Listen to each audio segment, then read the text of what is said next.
going live, and welcome to the next instalment of the Star of Hope.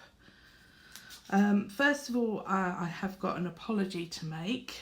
Yesterday I was a bit hot off the press, something I have a tendency of doing, and I miscalculated the number of pairs.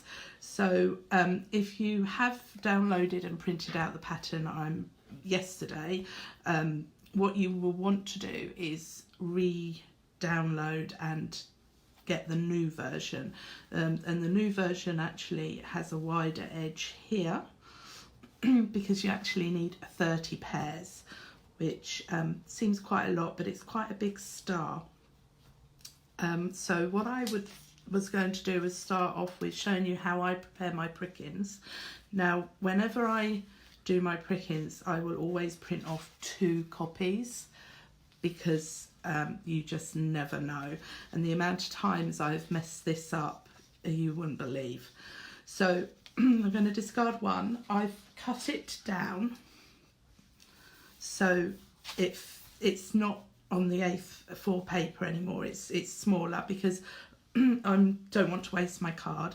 And then I've cut my card bigger than I actually need it. And all I'm going to do is, with my blue plastic, is going to sandwich the pricking in between the blue plastic and the card. So I'm going to, this piece of blue plastic has been scrunched up, found it in a drawer, and so it has got some creases in it. So I've just pulled it back slightly. You can I've still got some of the backing on, and I've started covering the edge. I was really lucky in the fact that this piece just fits, so let's hope it still does. And if you've got a ruler at this point, I have a weaving shuttle because I have a habit of putting rulers down and not finding them. So what I'm going to do is gently, I don't know if you can see, I'm just going to gently pull this back in whilst rubbing the top. And as you can see, even though you can see the creases, they're not going to affect my pricking. So there we go. Let's just keep pulling it, and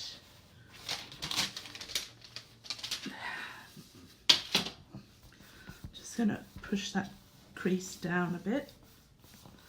And as you can see, it's perfectly flat, stuck to my pillow. And now all I will do is just trim off the card. You don't want to trim to the pricking. You want to still have that gap between the pricking and the card so that the blue plastic is stuck to the card, not the pricking. If you cut it within the pricking, the card will fall away. Now I use card because then I feel it has better tension because it holds your pins, and it also means that if I have that crazy notion of redoing a pricking, I can, because the card is still intact. So that's me covering the pricking. And the next stage is to actually prick. So this is my pricking tool. This is a nut purchased from Jenny and Graham Hudson. Now, if you're buying a nut one, what you want to do is try all of them to find one that fits nicely in your hand. And the reason I like this one is because it just sits there. So this one was picked specifically for my hand, which was really nice. What I tend to do is I tend to prick in order, because then you start to see how the pricking works. So this is where I'm going to start. So I'm just going to start pricking. Normally I would advise a cork board, but I forgot to bring that down. So don't prick on your pillows. Don't do as I'm doing, do as I advise. So this is a trail, so your zigzag line goes backwards and forwards. So I'm pricking following my zigzag line. like so. And then once I do that, I would then come and do my rose grounds. So by pricking it in order, you start building up how the pattern is put together and beginning to see where you're going to be going. So you're getting that pattern already set in your mind. I always say, a lot of my students sort of say, I haven't got it yet. And I say you have to do at least an inch, thumb rule, the size of your thumb, repeat, before it starts to build that vision of what your hands are doing and where you're going from section to section. So that's how I do my pricking. To see if you've missed any holes, hold it up to the light and you can see through it and you'll be able to see on the back.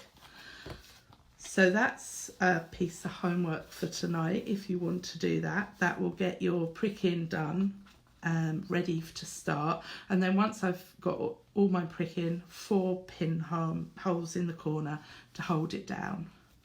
And that's it. So that's the pricking. Next, you're going to want to wind the bobbins. This is the worst thing about lace making, is getting it all prepared. But if you take the time to do it now, it makes your lace making a lot easier.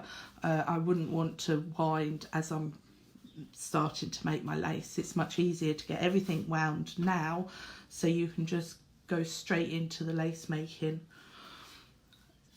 So this is your Thinker 30 thread. This is a general weight thread made by Presentia from Spain. This thread is made specifically for lace. It's got a nice sheen to it. Just a word of warning with the white, there are actually 2 whites. This is a 0001, which I call a blue white. I don't know if you can see, and I will have to find another reel of the 1000, which is a warm white, which I tend to use more often, but I'm using silver and blue beads, so I wanted that tinge of blue to work. I find it works well with blue beads. Now your bobbins are always wound in pairs. That doesn't mean you necessarily want to buy them in pairs. There is this myth that you need to have your bobbins in pairs. When I first started making lace, I did buy in pairs, but the problem with doing that and winding them in pairs and keeping them in pairs is that the minute you hit anything in half stitch, and those 2 bobbins are going to go in 2 different directions, so it's going to throw you completely. So nowadays I buy 1 bobbin. I don't tend to buy in pairs. So let's start. So you take your bobbin. Now this is right-handed. I do have a student who is left-handed, and she winds her bobbins a different way, but I'm not going to try and recreate that. I'm hoping that if you're left-handed, you already know. But if you do have trouble winding your bobbins left-handed, let me know and I will give it a go. But I wanted to show just how you wind, or how I wind a bobbin. So you get your bobbin. Now this is your spangle. This is a Midlands bobbin, and it has a spangle to give it weight. And this is your shaft, and this is your head. This is one of my Sally Reason bobbins, and sadly she's no longer with us, but it is a very special bobbin because it's been painted with a little fairy on it. Now there is the myth that the spangles matched, so that made it a pair, and then you kept them together, and it's not. And the minute, again, half stitch, off they go. Who knows where your bobbins end up. I do have a tendency of putting all my beginners in lots of different colours so they can do their half stitch and see exactly where their threads are going, which I found makes then doing half stitch in a plain colour much easier. Okay, so what you're going to do is you're going to lay your thread along the shaft here, and you're going to start winding away from you. So your bobbin's in your left hand, you're holding the thread and you're winding away. Once it's secure, transfer your bobbin to your left hand and you're going to start winding the bobbin. Now the reason I do this is because you put less pressure on that thread. Somebody told me of a technique that you can do with a toilet roll. So you can wind the toilet roll like this. I know toilet rolls are a bit scarce at the moment, so don't go trying this. But if you wind it like that, you will see what happens to the thread when you wind it like that by using a toilet roll, because it twists and it kinks. And then if you were to try the same thing again but winding the roll, not the toilet roll, around the roll, you will see the difference. One of the big questions is how much thread do I put on? And I usually go, okay. Now you'll, in this pricking, you're going to have definitely 2 workers. Now this worker here has to go backwards and forwards all the way around this star, and so it's got a lot of work to do, which is why it's called the worker, or some people call it a weaver, because it's weaving it under, over, under, over. Both words are fine to use. It all depends as to what your teacher uses or what you're reading. So I generally go an arm's length for anything other than a weaver. Personally, I think it's more important to be able to know where you can successfully add a new thread if you're running out, and how you can manipulate the threads to get them to be where you want, rather than worrying about putting too much on. Lucky enough, we live in an era where thread isn't quite as precious as our predecessors. They'd all be turning in their grave probably at the amount of thread we throw away. Hey ho. So on winding your bobbin, so I would say about an arm's length, so about that much. You just keep winding. I'm going a bit faster here. This will put pressure on your bit here if you haven't done it before. So you'll probably have to do this in small bouts of, say, maybe 5 pairs at a time. This is also great when you're sat watching the television, because you don't have to concentrate on this as long as your thread doesn't end up winding down here. Now, I've wound that amount on, and what I need to do now is something called a half-hitch.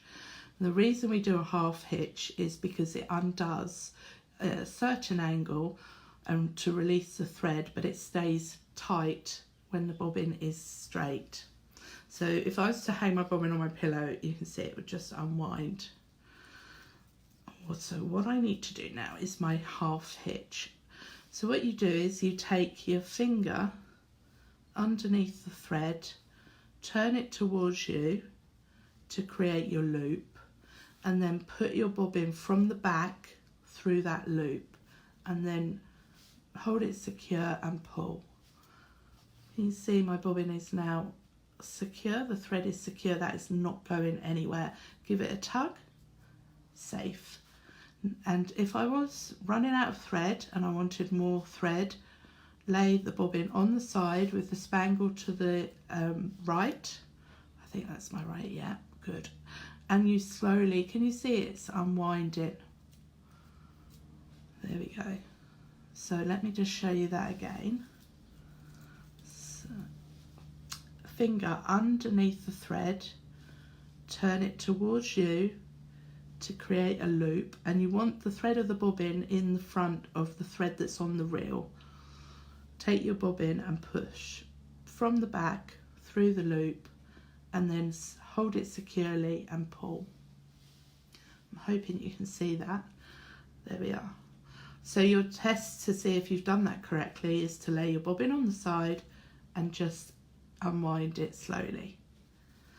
Just bear in mind that your threads, when you're working them, sometimes they do get caught up underneath these other threads.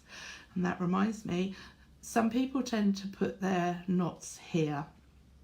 Now I have a habit of my knots jumping off the end, so I've always now put the knot on the body of the thread, and I tend to find there will be certain bobbins that just undo, drive you mad, but by having it there, it's not, I don't lose it off the top of the end.